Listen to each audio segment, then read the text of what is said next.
నమస్తే మిత్రులారా. ఏప్రిల్ 14వ తారీఖు నాడు భారతదేశం అంతా కూడా పల్లెల నుంచి మొదలుకుంటే పట్టణాల వరకు, నగరాలు, మహానగరాలు, దేశ రాజధానులు, హైదరాబాద్ లాంటి పట్టణాల్లో కూడా భారతదేశ చరిత్ర నిర్మాణంలో ఒక మానవీయ కోణాన్ని ఆవిష్కరించినటువంటి డాక్టర్ బాబాసాహెబ్ అంబేద్కర్ గారి యొక్క 134వ జయంతిని చాలా పెద్ద ఎత్తున జరిపేటువంటి అవకాశం ఉంది. తప్పకుండా బాబాసాహెబ్ అంబేద్కర్ యొక్క జీవితం ఇవాళ ప్రపంచంలోనే మానవ సమాజాన్ని అంతటికి కూడా ప్రధానంగా ప్రపంచంలో ఎక్కడున్నా, ఏ ప్రాంతంలో ఉన్నా ఏదో ఒక రూపంలో అణిచివేతకు గురవుతున్నటువంటి ప్రజారాశులకు బాబాసాహెబ్ అంబేద్కర్ యొక్క ఆలోచన, ఆయన సిద్ధాంతం, ఆయన నడిపినటువంటి పోరాటాలు, ఆయన యొక్క ప్రాపంచిక దృక్పథం ఆదర్శప్రాయంగా నిలబడుతుంది. అందుకే బహుశా ఒకప్పుడు డాక్టర్ బాబాసాహెబ్ అంబేద్కర్ యొక్క ఆలోచనని, ఆయన చిత్రపటాలని, ఆయన విగ్రహాలని ధ్వంసం చేసిన వాళ్ళు, వ్యతిరేకించిన వాళ్ళు, అవమానపరిచిన వాళ్ళు గ్రామస్థాయి నుంచి మొదలుకుంటే ప్రపంచ స్థాయి వరకు ఇవాళ అంబేద్కర్ ముందు మోకరిల్లవలసినటువంటి పరిస్థితి. ఇదొక సందర్భం అయితే, తెలుగు నేల వరకు పరిమితమై ఆలోచిస్తే అందులో ప్రధానంగా తెలంగాణ రాష్ట్రానికి పరిమితమై ఆలోచిస్తే ఒక దశాబ్ద కాలం క్రితం తెలంగాణ నేల అంతా ఒక్క తాటి మీదకి వచ్చి ఒకే మాట మీద నిలబడి జై తెలంగాణ అంటే తెలంగాణ రాష్ట్రం వచ్చింది. తెలంగాణ రాష్ట్రం ఏర్పడి ఒక రకంగా భౌగోళిక తెలంగాణ శాసనబద్ధంగా ఏర్పడి 10 సంవత్సరాలు పూర్తి చేసుకొని 11వ సంవత్సరంలో ఉన్నాం. ఈ 11 సంవత్సరాల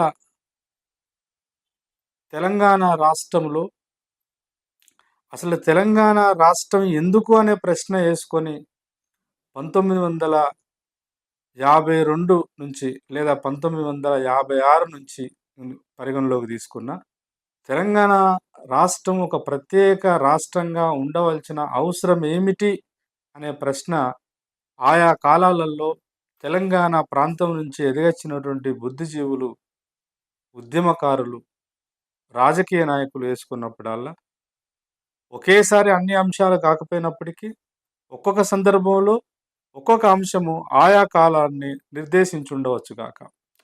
నీళ్లు, నిధులు, నియామకాలు, ఆత్మగౌరవం అనేటువంటి ఈ 4 ప్రధానమైనటువంటి శోధక శక్తుల కేంద్రంగా తెలంగాణ ఉద్యమం నిర్మాణమైంది. మనందరికీ తెలిసి ఈ చరిత్ర. తెలంగాణ ఉద్యమం నిర్మాణమై తెలంగాణ సాధించుకొని తెలంగాణలో తెలంగాణ మలిదశ ఉద్యమానికి రాజకీయంగా నాయకత్వాన్ని నిర్వహించి కొన్ని పరిమితులు, కొన్ని లోపాలు ఉన్నప్పటికీ పార్లమెంటరీ ప్రజాస్వామిక రాజకీయ పాత్రను పోషించినటువంటి టీఆర్ఎస్ పార్టీ 10 సంవత్సరాల అధికారంలో ఉంది. ఆ కాలంలో నీళ్లు, నిధులు, నియామకాల విషయంలో సంపూర్ణంగా ఈ ప్రాంతంలో ఉన్నటువంటి మెజారిటీ ప్రజారాశులైనటువంటి బహుజన కులాలు, దళిత సామాజిక వర్గం, ఆదివాసి ప్రజలు మతపరంగా, భాషాపరంగా, సంఖ్యాపరంగా తక్కువ ఉన్నటువంటి ముస్లిం, క్రైస్తవ ప్రజానీకం కోరుకున్నటువంటి సంపూర్ణమైన అభివృద్ధి, సంక్షేమము ఫలితాలు రాలేదనేది సత్యమే. కాంగ్రెస్ పార్టీ రూపంలో ఇవాళ పాలన చేస్తున్నటువంటి పాలకులు కూడా మన రాష్ట్రంలో ఉన్నారు. నీళ్ళ విషయంలో కానీ, నిధులను ప్రజల యొక్క సంపూర్ణమైన సంక్షేమాన్ని కేంద్రంగా ఖర్చు చేయడంలో కానీ, నియామకాలలో సామాజిక న్యాయ సూత్రాన్ని మనసా వాచా కర్మన పాటించేటువంటి మనస్తత్వం లేని పాలకులే గత 11 సంవత్సరాలుగా ఈ తెలంగాణలో పరిపాలనలో భాగస్వాములయ్యారు అని, ఆత్మగౌరవం అనేటువంటి ఒక గొప్ప సామాజిక, రాజకీయ, ఆర్థిక, సాంస్కృతిక ఉద్యమ పతాకాను, మానసిక భావోద్వేగాన్ని చడిచప్పుడు లేకుండా మళ్ళీ దాన్ని కాలగర్భంలో కలపాలని చూస్తున్న తరుణం మన కళ్ళ ముందు కనబడుతుంది. ఇట్లాంటి సందర్భంలో ముఖ్యంగా 69 ఉద్యమం తర్వాత అశేష ప్రజానీకం అంటే బహుజనులు, ఆదివాసులు, దళితులు, ముస్లింలు అన్ని కులాలకు సంబంధించిన సబ్బండ కులాలు ఉద్యమంలో వాళ్ళకు తెలిసిన పద్ధతిలో వాళ్ళు చేయగలిగే ఉద్యమ రూపాలలో నిరసన రూపం నుంచి ప్రారంభమైతే తమకు తాము ప్రాణాలను అర్పించేటువంటి తీవ్రమైన ఉద్యమ రూపాలను ఆవిష్కరించడం ద్వారా తెలంగాణ వచ్చింది. అయితే కొట్టాట్లో గాని, ఉద్యమ నిర్మాణంలో గాని, భావ వ్యాప్తిలో గాని, ప్రజలను సమీకరించడంలో గాని, జెండాలు మోయడంలో గాని, ఎజెండాలు నిర్ణయించడంలో గాని, ఏ విషయం తీసుకున్నా కూడా ఈ తెలంగాణలో మెజారిటీ ప్రజలైన బీసీ, ఎస్సీ, ఎస్టీ ప్రజల యొక్క త్యాగమే ఉంది. కానీ ప్రజారాసులు ఆశించినటువంటి ఆర్థిక సంస్కరణలు, ఆర్థిక పురోగతి జరగలేదని, రాజకీయ రంగంలో ప్రధానంగా ఈ ప్రజారాశులకు భాగస్వామ్యము లేకుండా పోతుందని, సాధించుకున్న తెలంగాణ కేవలం భౌగోళిక తెలంగాణకు మాత్రమే పరిమితం కాకుండా, తెలంగాణ అంటేనే ఆత్మగౌరవ అస్తిత్వం అనుకున్నప్పుడు, ఆ ఆత్మగౌరవానికి అన్ని రంగాలలో సమానమైన వాటాను సాధించడమే కదా నిజమైనటువంటి గుర్తింపు, గౌరవం అని ఆలోచిస్తున్నటువంటి కొంతమంది బుద్ధిజీవులలో ప్రధానంగా ఈ తెలుగు నేల మీద, ఈ తెలంగాణ రాష్ట్రం మీద పుట్టి పెరిగి ఒక అణగారిన సామాజిక వర్గం నుంచి వచ్చినటువంటి ప్రధానంగా ఈ కుల వ్యవస్థలో భాగంగా బ్రాహ్మణులు, క్షత్రియులు, వైశ్యులు, శూద్రులు లేదంటే దళితులు అనబడుతున్న ఈ పంచమ వర్ణ వ్యవస్థలో కడగొట్టు జాతిలో, మాదిగ జాతిలో పుట్టినటువంటి విశారదన్ మహారాజ్. ఈ విశారదన్ మహారాజ్ పేరు గత 4-5 సంవత్సరాలుగా తెలుగు నేలను ఒక రకమైనటువంటి ప్రకంపనలకు గురి చేస్తున్నమాట వాస్తవం. ఎవరు ఈ విశారదన్ మహారాజు? ఈ విశారదన్ మహారాజు 134వ డాక్టర్ బాబాసాహెబ్ అంబేద్కర్ యొక్క జయంతి సందర్భంగా ఆదిలాబాద్ నుంచి 1,00,000 కిలోమీటర్ల రథయాత్రను ప్రారంభిస్తానని చెప్పేసి ప్రకటించాడు మొన్ననే. ఈ 1,00,000 కిలోమీటర్ల యొక్క రథయాత్ర అనేటువంటి దానికి ఒక అద్భుతమైన పేరు కూడా పెట్టినాడు. ప్రతి ఉద్యమానికి ఏదో ఒక ట్యాగ్ లైన్ ఉంటుంది ప్రజల్ని సమీకరించడానికి. ఆ యొక్క యాత్ర యొక్క ప్రధాన ఉద్దేశం ఏంటంటే మా భూమి రథయాత్ర అంటున్నాడు. మరి మా అంటే ఎవరు? మా అంటే ఏ ప్రజారాశులు? భూమి అంటే ఏ భూమి? అసలు రథయాత్ర దాదాపు 3 సంవత్సరాల 3 నెలల కాలం పాటు ఏప్రిల్ 14, 2025లో ఆదిలాబాదు జిల్లా కేంద్రంగా ప్రారంభమవుతున్న ఈ రథయాత్ర 3 సంవత్సరాల 3 నెలలు ఉమ్మడి 10 జిల్లాలను లేదా తెలంగాణలో ఇప్పుడు కొత్తగా ఏర్పడినటువంటి 33 జిల్లాలను చుట్టుముట్టి 3 సంవత్సరాల 3 నెలల తర్వాత హైదరాబాదులో లక్షలాది ఎస్సీ, ఎస్టీ, బీసీ ప్రజారాశులతోని ఒక రాజకీయ సమీకరణ చేస్తానని చెప్పేసి శపథం చేస్తున్నారు. ఈ యొక్క యాత్ర యొక్క ప్రధాన ఉద్దేశాలు ఏమిటి? అసలు జేఏసీ అనేది మొన్న ఒక 10-15 రోజుల క్రితం ఆయన ఆధ్వర్యంలోనే తెలంగాణలోని బీసీ, ఎస్సీ, ఎస్టీల ఆధ్వర్యంలో ఒక తెలంగాణలో ఉన్నటువంటి బీసీ, ఎస్సీ, ఎస్టీ ప్రజల యొక్క రైట్స్ మరియు పరిపాలనలో భాగస్వామ్యం కోసం ఒక జేఏసీ రావాలి. దీనికి సైద్ధాంతిక పునాది సామాజిక న్యాయాన్ని సాధించడమే. అయితే ఆ సామాజిక న్యాయాన్ని సాధించేటువంటి ఉద్యమ పరంపరలో భాగంగా ఆదిలాబాద్ నుంచి హైదరాబాద్ వరకు 3 సంవత్సరాల 3 నెలల కాలం, సుదీర్ఘ కాలం పాటు రథయాత్ర చేస్తానని, ఆ రథయాత్రలో గడప గడపకు ప్రతి గ్రామాన్ని తిరుగుతూ ప్రతి గ్రామంలో బాధితుల పక్షాన నిలబడి బాధితుల యొక్క ఆ గ్రామంలో ఉన్నటువంటి అత్యంత ఆర్థికంగా, సామాజికంగా, రాజకీయంగా అన్ని రకాల వెనుకకు నెట్టివేయబడ్డటువంటి ప్రజల దగ్గరికెళ్ళి వాళ్ళ యొక్క బాధలు, వాళ్ళ యొక్క గాథలు, వాళ్ళ యొక్క జీవితాన్ని అర్థం చేసుకొని ప్రభుత్వాలు ఏ మేరకు ప్రచారం చేస్తున్నట్టే పాలన ఉందా? లేదా ప్రచారానికి, పాలనకు ఉన్నటువంటి అగాధం ఏమిటి?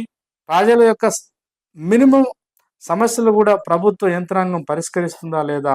వీటన్నిటి మీద ఒక సమగ్రమైనటువంటి అవగాహనను ఏర్పరచుకొని, ఆ ఏర్పరచుకున్న అవగాహనను ఒక ఉద్యమ రూపంగా మలిచి, రాబోయే కాలంలో అతి త్వరలోనే జరగబోయేటువంటి 2029 సార్వత్రిక ఎన్నికలలో తెలంగాణలో బహుజన రాజ్యాధికారాన్ని స్థాపించడమే తన ధ్యేయంగా ఈ యాత్రను చేపడుతున్నట్టు చెప్పడం జరిగింది. అయితే దానికి సంబంధించినటువంటి వివరాలను వివరించడానికంటే ముందు, ఒకవేళ యాత్ర జరిగే క్రమంలో ఒక నాయకుడిగా, ఒక ఉద్యమకారుడిగా తాను గతం నుంచి నేర్చుకోవాల్సింది ఏమైనా ఉందా? వర్తమాన రాజకీయాలను తను ఎట్లా అంచనా గట్టవలసిన అవసరం ఉంటది? తను అనుసరించవలసిన, ఆచరించవలసినటువంటి వ్యక్తిగత, ఉద్యమపరమైనటువంటి క్రమశిక్షణ లేదా పద్ధతులను ఏ రకంగా ఉంటే బాగుంటదనే దాని మీద కొంత విశ్లేషణ చేయడానికంటే ముందు, అసలు ఈ చాలా మందికి విశారదన్ మహారాజా అంటే ఒక ఒక రకంగా అందరూ అంటే అతన్ని ఇష్టపడేవాళ్ళు, లేదా అతని పట్ల అనుమానంగా చూస్తున్న వాళ్ళు, లేదా అతన్ని రాజకీయంగా కొరకరాని కొయ్యలాగా భావిస్తున్న వాళ్ళందరూ కూడా ఎవరు ఈ విశారద్ అని చెప్పేసి అక్కడక్కడ మాట్లాడుకుంటుంటే, నాకు కొంత కొంచెం ఆయన యొక్క కుటుంబ నేపథ్యం, ఆయన వ్యక్తిగత నేపథ్యాన్ని కూడా ఈ సందర్భంగా స్పృశించాలనిపిస్తుంది. విశారదన్ మహారాజ్ గారు తెలంగాణ రాష్ట్రంలోని ఖమ్మం జిల్లా పాలవంచ ప్రాంతానికి సంబంధించిన వారు. నాకున్న సమాచారం ప్రకారం ఒక మాదిగ బిడ్డ. సామాజికంగా చూసుకుంటే, కుటుంబ నేపథ్యం చూసుకుంటే నాన్నగారు, అమ్మగారు కొంత వాళ్ళు చదువుకున్న వాళ్ళు, నాన్న విద్యా వ్యవస్థలో పనిచేస్తున్న వాళ్ళని చెప్పేసి తెలుసు. వాళ్ళ బ్రదరు ఆయన ఇప్పుడు ఉస్మానియా యూనివర్సిటీలో ఫిలాసఫీ డిపార్ట్మెంట్లో అసోసియేట్ ప్రొఫెసర్గా పనిచేస్తున్నారు. ముఖ్యంగా విశారదన్ గారికి నాకున్నటువంటి పరిచయం దాదాపు 2008 నుంచి 2007, 2008 నుంచి వ్యక్తిగతంగా పరిచయం. అదే సమయంలో నేను కూడా ఉస్మానియా విశ్వవిద్యాలయంలో పొలిటికల్ సైన్స్‌లో నా పరిశోధన చేస్తున్నాను. పీహెచ్‌డీ పరిశోధన. వారు కూడా సోషియాలజీ డిపార్ట్మెంట్‌లో ఒక పీహెచ్‌డీ పరిశోధకులుగా అడ్మిషన్ తీసుకొని, సరే నిరంతరము నాకు తెలిసిన విశారదన్ ఎవరంటే, నిరంతరం ఒక మనోవేదనకు గురైతున్నటువంటి ఒక మనిషి. ఒక అగ్నిగోళంలా కనపడతాడు ఎప్పుడు. ఎప్పుడు ఒక విచారం, ఒక విచారణ, ఒక పరిశీలన, ఒక పరిశోధన. ఏదో ఈ సమాజంలో తనకిష్టం లేని ఈ సమాజాన్ని చూసి, ఈ సమాజాన్ని ఎంత తొందరగా వీలైతే అంత తొందరగా మార్చడం ఎలా? దానికోసం అన్వేషించవలసిన పద్ధతులు, ఆచరించవలసిన ఆచరణ ఏమిటి? ఎలా చేయాలి? దీనికోసం గతంలో ఈ దేశంలో గుణాత్మకమైన మార్పు కోసం పరితపించిన బుద్ధుడి నుంచి మొదలుకుంటే చార్వాకులు, లోకాయతులు, బుద్ధుడు, అంబేద్కర్, పూలే వీళ్ళందరి మీద ఆయన ఒక పరిశోధన చేస్తున్నవాడిగా కనబడతాడు. చరిత్ర యొక్క అనుభవాలను వర్తమాన రాజకీయాలకు, వర్తమాన సామాజిక, ఆర్థిక స్థితిగతికు అన్వయించుకొని ఒక గొప్ప భవిష్యత్తును ఊహిస్తున్నవాడిగా, ఆవిష్కరించాలని ఆశపడుతున్నవాడిగా కనబడతాడు విశారదన్న నాకు. ఒక మాదిగ బిడ్డ ఉన్నత విద్యా వ్యవస్థలోకి అడిగినాడు. కానీ జీవితం అంటే కేవలము వ్యక్తిగత జీవితం మాత్రమే కాదు అని అనేక సందర్భాలు ఆయన సభలను అడ్రస్ చేస్తున్నప్పుడు చెప్తున్న మాట ఇది. వ్యక్తి జీవితం అంటే కేవలం వ్యక్తిగా తల్లి గర్భం నుంచి బయటకొచ్చిన తర్వాత వ్యక్తిగా ఎదిగి, ఈ జీవితాన్ని కేవలం ఒక కుటుంబానికి లేదా తల్లిదండ్రులకు మాత్రమే త్యాగం చేయడం కాదు. తల్లిదండ్రులను, కుటుంబాన్ని కొంత అవసరం అనుకుంటే త్యాగం చేసి, సమాజం యొక్క హితం కోసం పనిచేయాలని, ఆలోచించాలి అని నిరంతరం ఆలోచిస్తున్నవాడిగా కనబడతాడు. అట్లా ఉస్మానియాలో నాకు పరిచయమైన వ్యక్తి. నాకు పరిచయమైన విశారదన్ వేరు. ఇప్పుడు ప్రపంచానికి కనబడుతున్న విశారదన్ వేరు. అంటే చాలా శ్రమ చేస్తాడాయన. నేను స్వయంగా చాలా రాత్రులు ఆయనతోని చర్చ చేసేవాడిని. ఉస్మానియా యూనివర్సిటీలో 100 రూమ్‌కొచ్చేవాడు. మేము 100 రూమ్‌లో ఉండేవాళ్ళం. లేదా బయట ఎక్కడన్నా టీ స్టాప్‌లో కలిసినప్పుడు గానీ, ఎక్కడైనా గూడా ఏం చేద్దాం దీన్ని మార్చాలంటే? ఒకవైపు తెలంగాణ ఉద్యమం పెద్ద ఎత్తున ఉస్మానియా అంతా గూడా, ఉస్మానియా, కాకతీయ మిగతా సమాజం అంతా తెలంగాణ ఉద్యమంలో మమేకం అయిపోయి దాంట్లో పునీతులం అయిపోయినాం అనేటువంటి భావనతోని మాలాంటి వాళ్ళం పనిచేస్తుంటే, తాను ఒక చాలా సూక్ష్మమైన ప్రశ్నలేస్తుండేవాడు మాకు. సరే తెలంగాణ ఉద్యమంలో భాగమైతున్నాం. తెలంగాణ ఉద్యమంలో భాగమై, అరెస్టులై, విద్యా సంవత్సరాన్ని కోల్పోయి అరెస్టులైతము, కేసులైతయి, లాఠీ దెబ్బలు, పోలీస్ తూటాలు, మరణాలు, తెలంగాణొస్తది. వస్తే తెలంగాణ ఎవరికి ఉపయోగపడుతది? మన ప్రజలకేమన్నా ఉపయోగపడుతదా? ఒకవేళ మన ప్రజలకు ఏ రకంగా ఉపయోగపడుతదో గూడా స్పష్టమైనటువంటి అవగాహన లేకుండా మనలాంటి వాళ్ళము మన జీవితాలను దాంట్లో పెడితే ఎలా అనేటువంటి ఇట్లాంటి చాలా సున్నితమైన సూటి ప్రశ్నలు గూడా యేస్తుండేవాడతను. సరే మాకప్పుడున్నటువంటి అవగాహనలో భాగంగా కొన్ని ప్రశ్నలకు మా దగ్గర సమాధానాలు లేవప్పుడు. కొన్నిటిని ఆయన ఆలోచన కంప్లీట్‌గా మనకు భిన్నంగా ఉందని కొన్ని కొన్ని సార్లు చర్చను అవాయిడ్ చేసిన సందర్భాలు గూడా ఉన్నాయి. కానీ కాలక్రమేణా మెల్లమెల్లగా, మెల్లమెల్లగా అర్థం చేసుకునే ప్రయత్నం ఇప్పటికి జరుగుతుంది. ఆయన ఆచరణ నాకెంత బాగా ఇష్టమనంటే, కనీసం ప్రయాణం చేయడానికి అప్పటికే తను కొంతకాలం బీఎస్పీలో పనిచేసినాడు. అంతకంటే ఆ తర్వాత కాలంలో అంతకంటే ముందు ఎంఆర్‌పీఎస్ ఉద్యమంలో గూడా పనిచేసినాడు. అట్లా బాధితుల పట్ల నిలబడి పనిచేయాలనేటువంటి ఒక ఉద్యమ స్పృహతో నిరంతరం పనిచేస్తున్నటువంటి ఒక గొప్ప ఉద్యమకారుడాయన. ఆయన ఎలా ప్రయాణం చేసేవాడనంటే, రాత్రి పూట 12 తర్వాత ఉస్మానియా యూనివర్సిటీ నుంచి బయలుదేరేటోడు.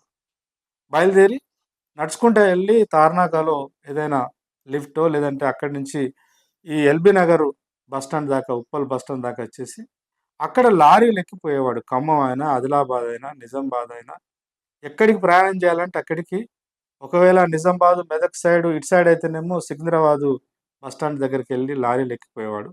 ఇటువైపు ఖమ్మం, కరీంనగర్, వరంగల్లు, ఆదిలాబాద్ అయితే ఇట్లా ఎన్నో సందర్భాల్లో నేను అతనితోని మాట్లాడి అక్కడి దాకా తార్నాక దాకా ఎళ్లి ఆయనను పంపించిన సందర్భాలున్నాయి. నేను ఈ మాట ఎందుకు చెప్తున్నానంటే, ఒక వ్యక్తి తను అనుకున్న లక్ష్యం వైపు నడిచే క్రమంలో ఒకరోజు, 2 రోజులు, ఒక సంవత్సరం, 2 సంవత్సరాలు చేస్తే సరిపోదని మన ముందు ఒక వ్యక్తి కనపడుతున్నాడు. నాకే 2008 నుంచి పరిచయం ఆయన. 2008 ఇవాళ 2025లో మాట్లాడుతున్నా. ఇంత సుదీర్ఘ కాలం కూడా నిరంతరము ఒక్కొక్కరిని ఆయన మొత్తం పని విధానం అంతా ఏందంటే కాన్సీరామ్ పని విధానం అనిపిస్తది. 1-1 కలవాలి. 1-1 ప్రతి వ్యక్తికి కలవాలి. ప్రతి వ్యక్తితో మాట్లాడాలి. ప్రతి వ్యక్తికి తను అనుకున్న ఆలోచన ఈ దేశంలో ఉన్నటువంటి అశేష ప్రజల యొక్క విముక్తి ఎట్లా సాధ్యమంటే వ్యక్తి నుంచి వ్యక్తికి మౌఖిక ఎట్లా అంటే వ్యక్తి నుంచి వ్యక్తికి భావవ్యాప్తి జరగాలి. ఎందుకంటే మన మన జాతులకు ఎస్సీ, ఎస్టీ, బీసీ ప్రజలు ఉన్నతమైన విద్యా వ్యవస్థలోకి ఇంకా రాలేదు. ఒకవేళ వచ్చినా కూడా సారవంతమైన విద్య కాదది. అవసరమైన విద్య అక్కడ దొరకట్లేదని భావన ఉండేవాడు.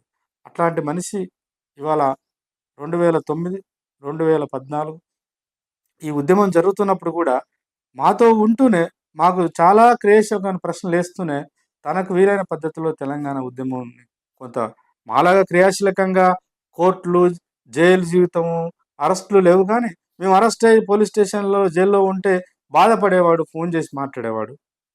వచ్చిన తర్వాత మీరిప్పటికైనా ఆలోచించండి అనేటువంటి ప్రశ్న ఏస్తుండేవాడు.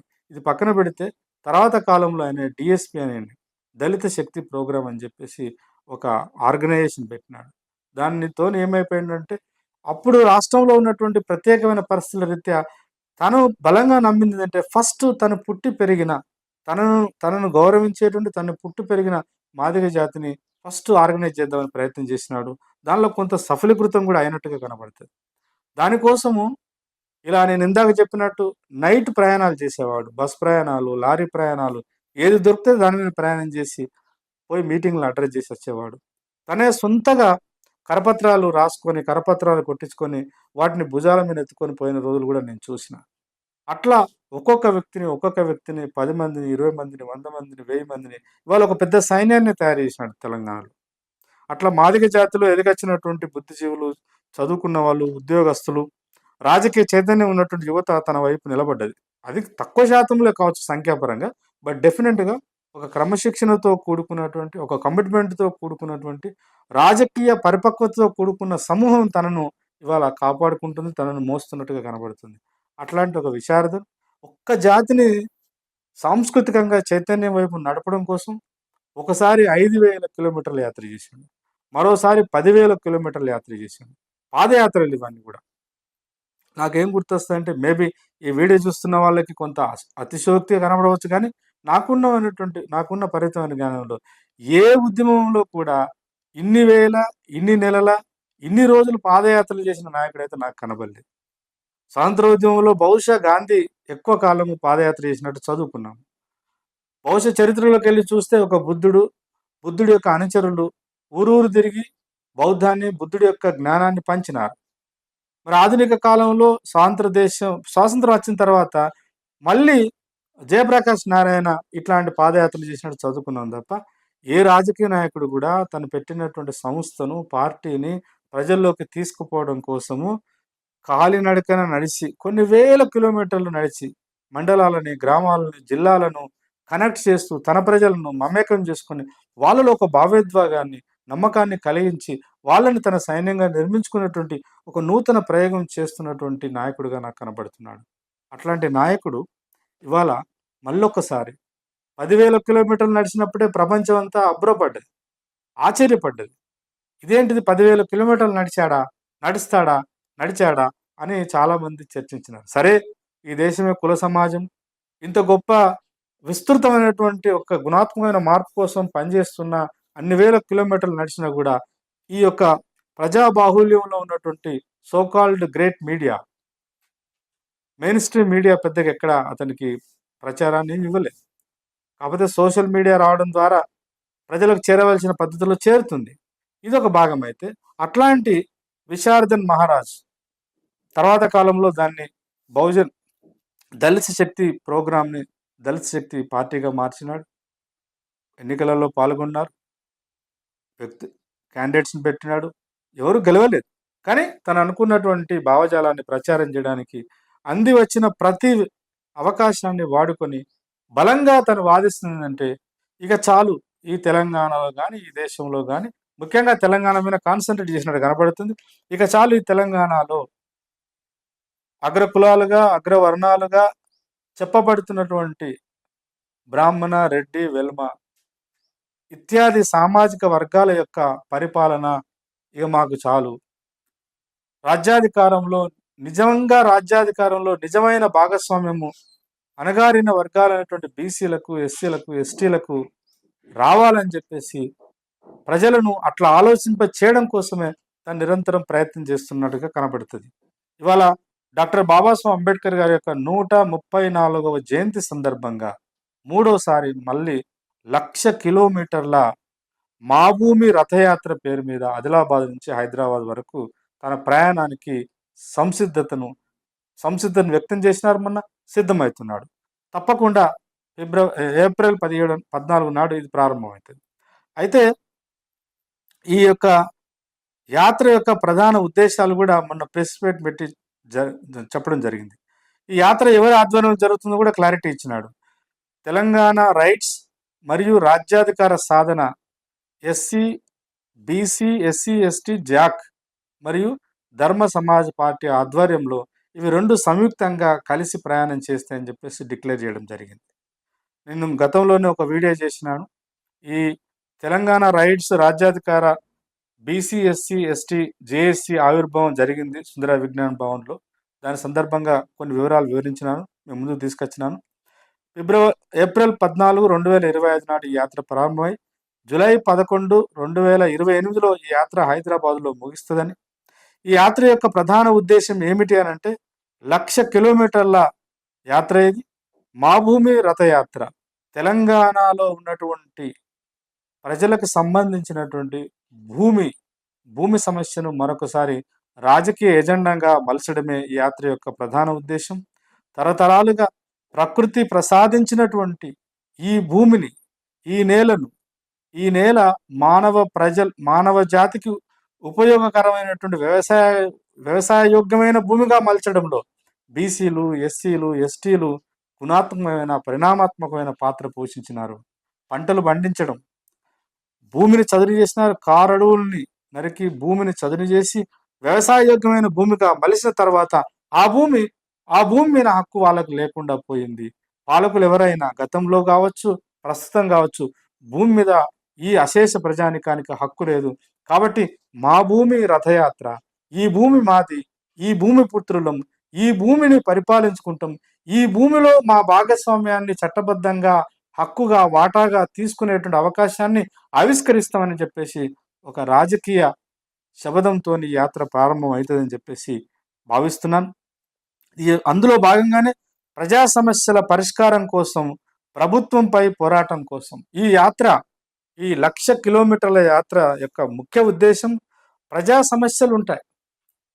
పాలకులు మారవచ్చు గాక, గతంలో ఉమ్మడి ఆంధ్రప్రదేశ్లో ఉండవచ్చు గాక, గతంలో నైజాం పరిపాలించవచ్చు గాక, నిజాం పరిపాలించినప్పుడు కానీ, తెలంగాణ హైదరాబాదు పోయి మళ్ళీ ఆంధ్రప్రదేశ్లో కలిసినప్పుడు కానీ, ఉమ్మడి ఆంధ్రప్రదేశ్లో కావచ్చు, తెలంగాణ ప్రత్యేక రాష్ట్రం ఏర్పడినప్పుడు కూడా సమస్యలు నిరంతరం ఉంటూనే ఉంటున్నాయి. సంపూర్ణమైన పరిష్కార మార్గాలు పాలకులు ఎతకడంలో, ఆలోచించడంలో ఫెయిల్ అయినారు. సమస్యలు నిరంతరం సమస్యలుగానే ఉంటున్నాయి. కొంతమేరకు పరిష్కారం అయినా కూడా నిజమైన పరిష్కార మార్గాలు రావట్లేదు. అటువైపు నిజమైనటువంటి ప్రేమపూర్వకమైన పాలకుడు ప్రజల పట్ల గౌరవంతోని, ప్రేమతోని వ్యవహరించట్లేదు. పాలసీలు ఆలోచించట్లేదు, పాలసీలు డిజైన్ చేయట్లేదు, పాలసీలు ఇంప్లిమెంట్ చేయట్లేదు. కాబట్టి సమస్యల పరిష్కారం కోసం గడప గడపకు చేరుతాము, ఇంటింటికి పోతాము, గ్రామ గ్రామాన్ని తిరుగుతామని చెప్పేసి ఆ యాత్ర యొక్క వివరాలను వివరించడం జరిగింది. అట్లాగే సమస్యల పరిష్కారము కోసము ఎక్కడికక్కడ ప్రభుత్వం మీద ఒక రాజకీయ ఒత్తిడి తీసుకొచ్చేటువంటి ప్రయత్నం కూడా చేస్తామని చెప్పేసి అంటున్నారు. ఈ 1,00,000 కిలోమీటర్ల రథయాత్రలో భాగంగా 3 సంవత్సరాల 3 నెలలలో పాదయాత్ర కూడా దాదాపు 10,000 కిలోమీటర్లు మధ్యలో, అంటే గ్రామాలకు చేరుకున్న తర్వాత గ్రామంలో నడిచేటప్పుడు మొత్తం లెక్క కడితే 10,000 పాదయాత్ర కూడా అవుతుందని చెప్పేసి చెప్తున్నారు. అసలు ఈ యాత్ర యొక్క ఉద్దేశం ఏమిటి అని అంటే ప్రధానంగా భౌగోళిక తెలంగాణను సామాజిక తెలంగాణని మార్చడానికి కావలసినటువంటి మానసిక సంసిద్ధతను తెలంగాణలో ప్రజలలో పురికొల్పడం. భౌగోళిక తెలంగాణ సాధించుకున్న తర్వాత ఈ 10 సంవత్సరాలు కొంతకాలము వెల్మ సామాజిక వర్గానికి సంబంధించినటువంటి వాళ్ళు పరిపాలకులుగా ప్రధానంగా ఉండి చట్టసభలలో వాళ్ళే ఉన్నారు. వాళ్ళకు అనుగుణంగా పనిచేసేటువంటి కార్యనిర్వాహక వ్యవస్థను వాళ్ళ చేతులలో పెట్టుకున్నారు. మొత్తం పరిపాలన వ్యవస్థలో ఎప్పుడో 1960లో 70లో నక్సలైట్ ఉద్యమాలు, విప్లవ పోరాటాలు జరిగినాయి.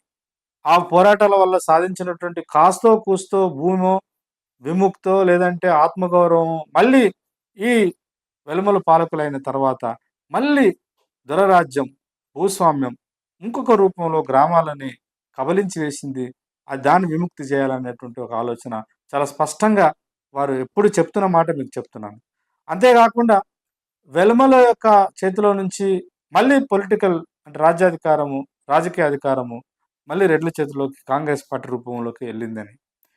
ఈ రెడ్లు లేకపోతే వెలుమలు, వెలుమలు లేకపోతే రెడ్లు, లేదా వెలుమలు కమ్మలు, వీళ్ళ మధ్య ఒక జేఏసీ లాంటిది ఏర్పడి వీళ్ళే పాలకులుగా ఉండడం కాకుండా కొన్ని వేల సంవత్సరాలుగా అక్షరానికి, అధికారానికి, ఆయుధానికి దూరంగా నెట్టివేయబడ్డ ప్రజారాశులైనటువంటి బీసీలను, ఎస్సీలను, ఎస్టీలను రాజకీయంగా చైతన్యం చేసి సామాజికంగా ఒక పరివర్తన తీసుకొచ్చి, సామాజిక పరివర్తనలో భాగంగా రాజకీయ విద్యను వాళ్ళకు అందించి తమ ఓటును తామే వేసుకొని తమకు నచ్చిన పరిపాలకులను ఎన్నుకునేటువంటి స్వచ్ఛమైన పాలకులను ఎన్నుకునేటువంటి ఒక రాజకీయ జ్ఞానాన్ని, రాజకీయ అక్షరాస్యతను నేర్పడమే ఈ యొక్క రథయాత్ర యొక్క ప్రధాన ఉద్దేశం అని చెప్పేసి భావించవలసి వస్తుంది. అయితే ఇది చాలా అవసరము నాలాంటి వాళ్ళకైతే. ఇట్లాంటి అది రథయాత్ర కావచ్చు, పాదయాత్ర కావచ్చు, లేదా మరో రూపంలో ప్రణాళికలు వేసుకొని పనిచేసే వాళ్ళు ఎవరైనా ఖచ్చితంగా ఒక తెలంగాణనే కాదు, భారతదేశంలోనే ఈ అణగారిన ప్రజా రాశుల యొక్క భాగస్వామ్యాన్ని ఆర్థిక వ్యవస్థలో, రాజకీయ వ్యవస్థలో, సామాజిక సాంస్కృతిక వ్యవస్థలో ఇంకా కలపవలసిన, ఇంకా సమ్మిళితం చేయవలసిన అవసరం అయితే ఉందనేది వాస్తవం. ఏ ప్రజాస్వామిక ఆలోచనతో ఆలోచించే ఎవరైనా కూడా ఈ వాదాన్ని, ఈ భావజాలాన్ని, ఈ మాటను ఎవరు వ్యతిరేకించారు, ఎవరు దీన్ని కాదనలేరు. అయితే ఈ యాత్ర మరి తెలంగాణకు 1960-70 కాలంలోనే జైత్రయాత్రలు జరిగినాయి. తెలంగాణకు ఉన్నటువంటి చరిత్ర ఈ సందర్భంగా చెప్పాలి. అంటే ప్రజలను ఉద్యమంలో మమేకం చేయడం కోసము అనేక యాత్రలు జరిగినాయి. అట్లా ఆ మాటకొస్తే అటు కాంగ్రెసు, ఇటు బీజేపీ, ఇటు టీఆర్ఎస్ కూడా బస్ యాత్రలు చేసినాయి. సరే, వాళ్ళు డబ్బులున్నోళ్ళు, వాళ్ళు ఒళ్ళు వంచి అంత కాలినడకన పోయేటువంటి అవసరం గాని వాళ్ళకు ఉండకపోవచ్చు. ఉన్నదని వాళ్ళు భావించకపోవచ్చు. డబ్బులుండవచ్చు. అంత శ్రమ చేయాల్సిన అవసరం లేదు. డబ్బులు పెడితే ప్రజలు మనం చెప్పినట్టు ఇంటారనేటువంటి ఒక భావనతోని రథయాత్రలు చేసినారు. బస్సు యాత్రలు చేసినారు గానీ, ఈ రకమైనటువంటి పాదయాత్రలు చేసిన వాళ్ళు మాత్రం ఈ మధ్య కాలంలో లేరు. జైత్రయాత్ర జరిగింది. ముఖ్యంగా పీపుల్స్ వార్ పార్టీ ఎక్కడో పశ్చిమ బెంగాల్‌లో ప్రారంభమై మొత్తము అడవి ప్రాంతాన్ని ఆసరిస్తూ వచ్చి శ్రీకాకుళం నుంచి ఇక్కడ తెలంగాణ ప్రాంతంలో ఉన్నటువంటి ఆదిలాబాదు, వరంగల్లు, ఖమ్మం, కరీంనగర్ ఈ ప్రాంతాలలో విస్తరించి తెలంగాణ జనగా అంతెందుకు, ఇప్పుడు మనకు తెలంగాణ చరిత్ర చూస్తే జైత్రయాత్ర జరిగింది. సిరిసిల్ల, మెట్టుబెల్లి, తర్వాత జనగాము, ఇట్లా కరీంనగరు, ఆదిలాబాద్ ఈ ప్రాంతాలన్నిటి కూడా చుట్టుముట్టి పెద్ద యాత్రలు జరిగినాయి. దాని ఫలితం కొంత వచ్చింది. సరే, దాంట్లో కొంత మంచి, కొంత విమర్శ ఇవన్నీ దాని జోలికి ఇప్పుడు నేను పోదలుచుకోలే గాని, అట్లా తెలంగాణ ఉద్యమం కోసం కూడా అమరుడైనటువంటి గద్దరన్న కూడా మనకు ఖమ్మం నుంచి మందమరి వరకు బుద్ధుడి బాటలో తెలంగాణ కోసం శాంతియాత్ర కూడా చేసినాడు. అట్లా యాత్రలు చేసిన వాళ్ళు చాలా మంది ఉన్నారు. లేదా ఉదాహరణకు గౌరవ పెద్దలు కృష్ణమాదిగ లాంటి వాళ్ళు కూడా తను నమ్మినటువంటి ఒక రాజకీయ అంశం ఏబిసిడీలను సాధించడం కోసం కూడా 1000 కిలోమీటర్ల పాదయాత్ర కూడా చేసినాడు. అటు గద్దరన్న లాంటి వాళ్ళు పాదయాత్ర చేసిన సందర్భాలు ఉన్నాయి. అంతకంటే ముందు ఉద్యమంగా వెలసిల్లినటువంటి జైత్రయాత్రలు ఉన్నాయి. ఇందాక కృష్ణమాదిగ లాంటి వాళ్ళు కూడా పాదయాత్రలు చేసినారు. అయితే విశారదన్ యొక్క పాదయాత్రలకు, ఆ పాదయాత్రలకు చాలా గుణాత్మకమైనటువంటి తేడాలు ఉన్నాయి. ఉదాహరణకు కృష్ణమాదిగ లాంటి వాళ్ళు రిజర్వేషన్లలో ఏబీసీలు సాధించుకోవడం కోసము యాత్ర చేసినాడు. ఇక్కడ ఎస్సీ, ఎస్టీ, బీసీ ఈ మొత్తం ప్రజారాశిని కలపడం కోసం ఒక ప్రయత్నం జరుగుతుంది ఇప్పుడు ఈ యాత్ర ద్వారా. ఈ యాత్ర విజయవంతం కావాలని, విజయవంతం అవుతుందని ఆశిస్తున్నాను. విజయవంతం కావాలని మనసా వాచా కర్మన కోరుకుంటున్నాను. మరి భూమిపై హక్కు, సంపదపై హక్కు, రాజకీయ రంగంలో సామాజిక న్యాయ పునాదిగా వాటా, ఈ మూడింటిని సాధిస్తే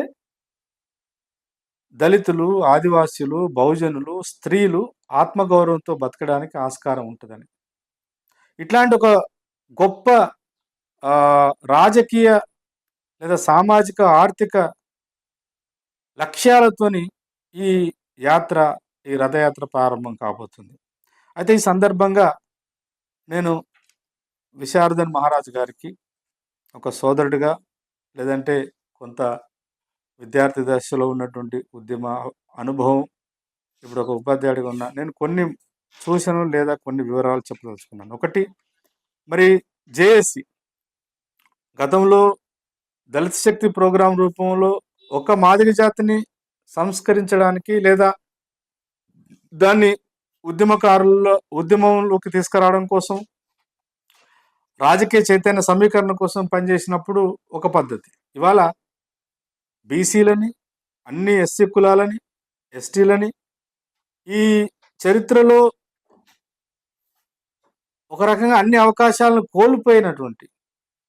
కోల్పోయి అనేక పద్ధతుల్లో వివిధ రకాల పార్టీల చేత రాష్ట్రంలో లేదా సమాజంలో అంతర్భాగంగా ఉన్న కుల వ్యవస్థలో భాగంగా చాలా సందర్భాలలో అతి తక్కువ సమయంలో తొందరలోనే మళ్ళీ మీరు ఏదైతే చెప్తున్నారో అగ్రకులాల యొక్క వీళ్ళ అవసరాల రీత్యా కావచ్చు, లేదా చాలా కాలంగా అన్నిటికి దూరంగా దూరంగా పెట్టబడ్డ ఈ జాతులు ఏదో ఒక రూపంలో మళ్ళీ అకామిడేటివ్ పాలిటిక్స్ రూపంలో వాళ్ళ చేతిలోకి పోయేటువంటి ప్రమాదం ఉంది. ఇప్పుడు ఉన్నటువంటి వ్యవస్థ కూడా అదే.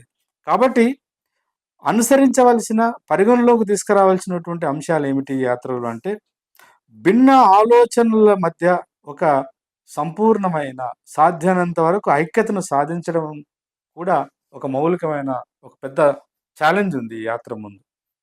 యాత్ర నడుస్తూ ఉంటది. యాత్ర పోతూ ఉంటది. ప్రజలు వస్తూ ఉంటారు, పోతూ ఉంటారు. కానీ నిజంగా రావాల్సినంత, వాస్తవికంగా రావాల్సినటువంటి భిన్నత్వంలోనే ఒక ఏకత్వాన్ని ఆవిష్కరించడం ఎలా అనేది నాయకత్వ రూపంలో ఉన్నటువంటి విశారదన్ లాంటి వాళ్ళు, దానికి సంబంధించినటువంటి మీరు మాట్లాడేటువంటి ప్రతి మాట, మీ యొక్క కార్యాచరణ, మీ మాట, మీ నడవడిక ఈ ఐక్యత వైపు ఎలా మీరు పనిచేస్తారనేది మేము ముందున్నటువంటి ఒక పెద్ద ఛాలెంజ్. వాస్తవానికి విశారదన్ మహారాజ్ గారి మీద చాలా గౌరవాన్ని కలిగి ఉన్నటువంటి అనేక మాదిగేతర సమూహాలు, ముఖ్యంగా మాల సమూహం నుంచి కూడా విద్యావంతులు, తర్వాత టీచర్సు, డాక్టర్సు, కొంచెము గతంలో మానేశ్రీ కాన్సీరాము గారు చాలా యాక్టివ్‌గా ఇక్కడ శ్రమ పడి, ఇక్కడ బీఎస్పీని నిర్మాణం చేద్దాం అన్నప్పటి నుంచి ఇప్పటిదాకా ఆ బీఎస్పీ పార్టీలో అనేక పరిమితులు, లోపాలున్నా కూడా దాంట్లో తెర వెనకాల ఉండి పనిచేస్తున్న దాంట్లో ఎక్కువ మాల ఉద్యోగస్తులే ఉన్నారు.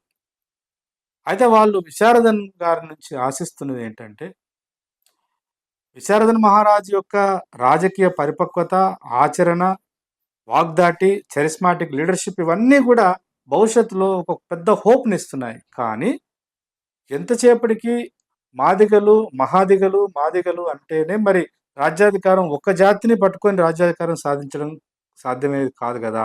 అనేటువంటి ప్రశ్న నాతో మొన్న ఒక మిత్రుడు ఫోన్ చేసి మాట్లాడినాడు.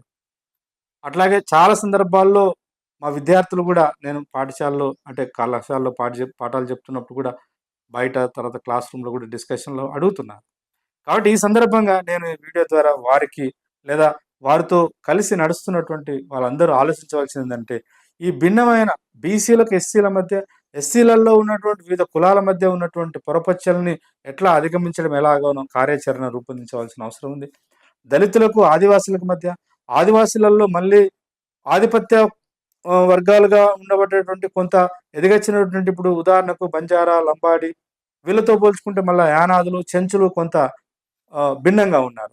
కాబట్టి ఈ ఎస్సీల మధ్య, ఎస్టీల మధ్య అంతర్గతంగా ఉన్న సమస్యలను మనము ఎలా అర్థం చేసుకుంటాము? వాటిని ఎట్లా అధిగమిస్తాము? బీసీలకు, ఎస్సీలకు మధ్య ఒక సాంస్కృతిక వారధిని నిర్మించడం ఎట్లా? కేవలం బీసీ, ఎస్సీ, ఎస్టీలతోనే కాదు. కలిసొచ్చేటువంటి మనం అగ్రకులాలుగా చెప్పబడుతున్నా లేదా వాళ్ళు మేము అగ్రకులాలమని సామాజికంగా మురిసిపోతున్నప్పటికీ, మనతో కలిసి రావడానికి ముందుకొస్తున్నటువంటి ఇతర ప్రజారాశులను కూడా కలుపుకొని పోవడము, ఈ యాత్రలో సాధ్యమైనంత వరకు అదొక ప్రధానమైన అంశంగా ఉండి కార్యాచరణ కూడా ఆ రకంగా ఉంటే బాగుంటుందని చెప్పేసి నేను భావిస్తున్నాను. రెండో అంశం ఏంటంటే, ఎన్నికలలో ఎంత మాట్లాడినా, ఎంత త్యాగం చేసినా 2008 నుంచి మొదలుకుంటే 2020 వరకు విశారదన్ మహారాజ్ లాంటి వాడు ఎంతో త్యాగం చేసినా కూడా కనీసం డిపాజిట్ రాలేని పరిస్థితి ఎన్నికలకొచ్చినప్పుడు. కాబట్టి ఈ 1,00,000 కిలోమీటర్ల రథయాత్రనైనా కనీసం ఆత్మగౌరవంతో కూడుకున్న ఎన్నికల నిర్వహణ సంస్కృతిని ఈ అణగారిన ప్రజలకు అర్థం చేయించేటువంటి ప్రయత్నం చేస్తే బాగుంటుందని చెప్పేసి నేను భావిస్తున్నాను. మూడో అంశం ఏంటంటే, సోదరాభావ సంస్కృతిని ఈ అన్ని సామాజిక వర్గాలలో సాంస్కృతిక, ఆర్థిక, రాజకీయ సౌభ్రాతృత్వ సంస్కృతిని ఒక రోజువారీ దినచర్యలో భాగంగా తీసుకురావడం ఎలా అనేటువంటి ప్రణాళికలు రచించుకొని, దానికి సంబంధించినటువంటి ఒక భావ ప్రచారాన్ని దీంట్లో తీసుకెళ్తే బాగుంటది. ప్రజా సమస్యలను గుర్తించడం, వాటి మీద ఇన్‌స్టంట్‌గా ఉద్యమాలు నిర్మించడము, అధికారులను ప్రశ్నించడము, పాలకులకు నిరంతరము ఈ యాత్ర ద్వారా ఒక కనువిప్పు కల్పించే ప్రయత్నం చేస్తూనే, రాబోయే కాలంలో ఒక సామాజిక పరివర్తన కోసం ఈ యాత్ర ఉపయోగపడాలని చెప్పేసి నేను భావిస్తున్నా. అట్లాగే ప్రధానంగా ప్రస్తుత పాలనా వ్యవస్థలో ఉన్నటువంటి పరిమితులను కూడా ప్రజలకు, గ్రామాల్లో ఉన్న ప్రజలకు అర్థమయ్యేటువంటి పద్ధతిలో కేవలం యాత్ర, ఈ రథయాత్ర చేస్తూ పోవడమే కాకుండా, ఈ తెలంగాణ అంటేనే చాలా సందర్భాల్లో విశారద మహారాజు గారు, సరే వారి అభిప్రాయాలు ఏమైనప్పటికీ, ఈ తెలంగాణ అంటేనే పాట. తెలంగాణ ఉద్యమాలంటేనే పాటతో ముడిపడి ఉంటాయి. కాబట్టి ఎన్నో సంవత్సరాలు ఎవరికో ఉపయోగపడేటువంటి ఏదో ఒక భావజాలానికి పనిచేసినటువంటి దళితులు, ఆదివాసీలు, బహుజనులు, ముఖ్యంగా పాట అంటేనే దళితులు, బహుజనులు. కాబట్టి ఈ దళిత బహుజన సామాజిక నేపథ్యాల నుంచి ఎదిగొచ్చినటువంటి కవులను, కళాకారులను, రచయితలను, థియేటర్ ఆర్ట్స్ పర్ఫార్మర్స్‌ని ఈ ప్రస్తుత పాలనలో ఉన్నటువంటి లోపాలను, ఆర్థిక రంగంలో ఎట్లా దోపిడీ జరుగుతుంది, పరిపాలన వ్యవస్థలో మనకు తెలియకుండానే ఎంత ఆధిపత్యం జరుగుతుంది, సాంస్కృతిక రంగంలో మనకు తెలియకుండానే మన మీద ఏ రకమైనటువంటి ఆధిపత్యం జరుగుతుందో, ఇట్లాంటి వాటిని గంట సేపు మాట్లాడడం కంటే ఒక పాట ద్వారా, ఒక చిన్న బ్యాలే ద్వారా, ఒక చిన్న సాంస్కృతిక ప్రదర్శన ద్వారా చేయవచ్చు. వాటికి కూడా రూపకల్పన చేసి, వాటిని ద్వారా కూడా విస్తృతమైన ప్రచారం తీసుకురావాలని చెప్పేసి నేను సూచిస్తున్నా. ఫిఫ్త్ వన్ ఏంటంటే స్పష్టమైన సంఘ నిర్మాణము. స్పష్టమైన సంఘ నిర్మాణం జరగాలి. ఏ మాటకు ఆ మాట చెప్పుకోవాలి. న్యాయంగా మాట్లాడితే సరే, మొన్న సుందరయ్య విజ్ఞాన భవన్‌లో తెలంగాణ రైట్స్ రాజ్యాధికార సాధన కోసం బీసీ, ఎస్సీ, ఎస్టీ, జేఏసీ అని ఏర్పడ్డది. కానీ అక్కడ చాలా ఒక కొత్త ప్రయోగం చేస్తున్నారు విశాల మహారాజ్ గారు. నా సూచన ఏంటంటే, దీంట్లో ఈ బీసీ, ఎస్సీ, ఎస్టీలలో కొత్త తరమా లేదా పాత తరమా, మీ సంఘ నిర్మాణంలో మీరు అనుకున్న పద్ధతిలో ఎవరు వస్తారో వాళ్ళను కూడా క్రియాశీలకంగా భాగస్వాములు చేసి, వాళ్ళ యొక్క ఆలోచనలు కూడా తీసుకొని, ఒక నిర్ణయాధికారము వ్యక్తి కేంద్రంగా కాకుండా నిర్ణయాలు ఒక సమూహ కేంద్రంగా చర్చలు చేసి, కన్విన్స్ చేసి, పర్సుయేషన్ చేసి, ఆలోచనలు ముందుకొచ్చి ఆచరణ కూడా ఉంటే బాగుంటుంది. కాబట్టి స్పష్టమైన జేఏసీ లేదా ధర్మ సమాజ్ పార్టీ, జేఏసీ వరకు మాత్రం పరిమితం ఆలోచిస్తే, ఈ ఒక ఉమ్మడి ఆలోచనల కేంద్రంగా ఉద్యమ నిర్మాణము, ఉద్యమ ఆలోచనలు, ఉద్యమ పోరాటాల నిర్మాణం జరగాల్సిన అవసరం ఉంది. లేదంటే ఏమవుతుందనంటే, గొప్ప ఆలోచనలు ఉన్నాయి, గొప్ప త్యాగం ఉంది, గొప్ప ఆచరణ ఉంది, కానీ ఆయన కేవలం ఒక వ్యక్తి కేంద్రంగా ఉద్యమం నిర్మాణం అవుతుంది. అక్కడ మనం ఎందుకు ఉండాలనేటువంటి ఒక ఆలోచన రావచ్చు. దాన్ని అధిగమించడం కోసము సమిష్టి ఆలోచన, సమిష్టి నిర్ణయాలు, సమిష్టి పోరాటాలు, అట్లా దీన్ని ముందుకు తీసుకెళ్తే బాగుంటుందని చెప్పేసి సూచన. చివరగా నాయకత్వంలో ఉన్నటువంటి విశారదన్ మహారాజు మీద, అందులో ఒక అణగారిన సామాజిక నేపథ్యం నుంచి వచ్చినటువంటి వాళ్ళ మీద తప్పకుండా వ్యక్తిగత హననం కూడా చేయడానికి ప్రయత్నం చేస్తారు. లేకపోతే ఆర్థిక పరమైనటువంటి విషయాలలో క్రమశిక్షణ లేదని ప్రచారం చేసే ఆస్కారం ఉంటుంది. కాబట్టి వ్యక్తిత్వ నిర్వహణ, ఆచరణ పట్ల కూడా తగు జాగ్రత్తతోని ఉండి, ఒక బుద్ధుల్లాగా, ఒక కాన్సీరాంలాగా కొంతకాలం నిలబడి క్రమశిక్షణతోని జీవితాన్ని ఆచరణలో పెడితే, ఈ అన్ని ఆశయాల కోసం పనిచేస్తున్నటువంటి బహుశా ఈ 1,00,000 కిలోమీటర్ల మాభూమి రథయాత్ర రాబోయే కాలంలో, అతి తక్కువ కాలంలోనే తెలంగాణలో ఉన్నటువంటి బుద్ధిజీవులైనటువంటి ఎస్సీ, ఎస్టీ, బీసీ, ఇతర కలిసొచ్చేటువంటి అగ్రకుల ప్రజాస్వామిక వాదుల్ని ఒక తాటి మీదకి తీసుకురావాలని ఆశిస్తూ రాబోయే కాలంలో తెలంగాణ నిజమైన సామాజిక తెలంగాణగా ఎదిగేటువంటి అన్ని కార్యాచరణకు అవకాశం కల్పిస్తుందని భావిస్తూ, రేపు ఏప్రిల్ 14వ తారీఖు నాడు ఆదిలాబాదులో ప్రారంభమై 3 సంవత్సరాల 3 నెలలు ఒక గొప్ప బ్రహ్మాండమైనటువంటి ఒక గొప్ప యాత్ర జరగబోతుంది. నేను ఈ సందర్భంగా తెలంగాణ ప్రజలందరికీ విశారదన్ మహారాజ్ ఏ గ్రామానికి వస్తే, ఏ పట్టణానికి వస్తే, మీరు మనస్ఫూర్తిగా తనను ఆహ్వానించి, ఆశీర్వదించి, తనకు కావలసినటువంటి సౌకర్యాలు, అవసరాలను తీర్చి, ఆ యాత్ర దిగ్విజయంగా, ప్రజాస్వామికంగా పూర్తయ్యే విధంగా మీరందరూ సహకరించాలని కోరుతూ సెలవు. Thank you.